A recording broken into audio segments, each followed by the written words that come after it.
kita nak bagi development kepada pendedahan international kepada atlet kita untuk persediaan ke SEA Games. Kita dapatlah medal yang seperti yang tak dijangkakan lah. Okey coach, 2 emas, 2 perak dan 1 gangsa diperolehi atlet negara kita di Vietnam.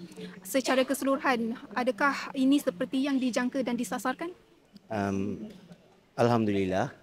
Okey, ini sebenarnya kita tak menekankan ini KPI untuk mendapatkan apa-apa pingat sebenarnya, sebab kejohanan ini seperti Persatuan Muay Thai Malaysia bagi tahu, kita nak bagi development kepada pendedahan international kepada atlet kita untuk persediaan ke SEA Games.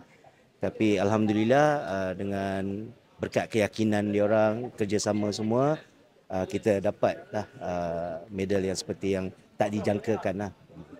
Sebagai persiapan ke SEA Games, setakat ini bagaimana prestasi atlet negara kita dari sudut pandangan coach?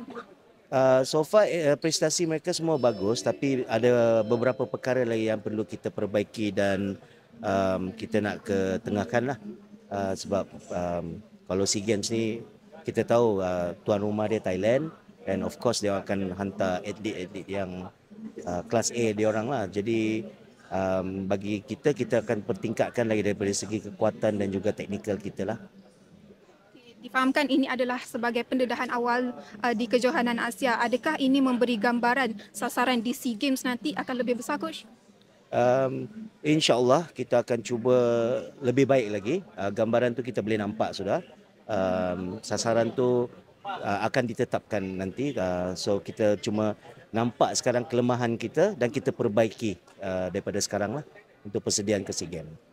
Saya difahamkan juga ada beberapa orang atlet yang dicadangkan di SEA Games nanti tidak dapat menyertai di Vietnam sebab ada kejohanan di Thailand, di Indonesia dan sebagainya. Coach rasa kalau mereka ada di sini, adakah pencapaian kita akan lebih baik?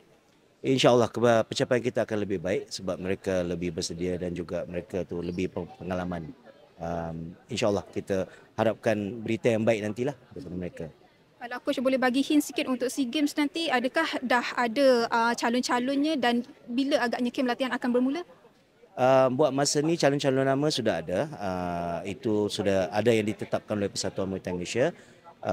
InsyaAllah kita akan buat kem latihan secepat yang mungkin lah. Untuk seterusnya, di mana lagi medan ujian untuk atlet negara kita sebelum ke SEA Games? At the moment kita teruskan dulu mereka dengan kebangsaan. Okey, lepas tu kita akan bagi pendedahan di luar, akan ditetapkanlah mungkin di Thailand. Mungkin akan lawan Thailand.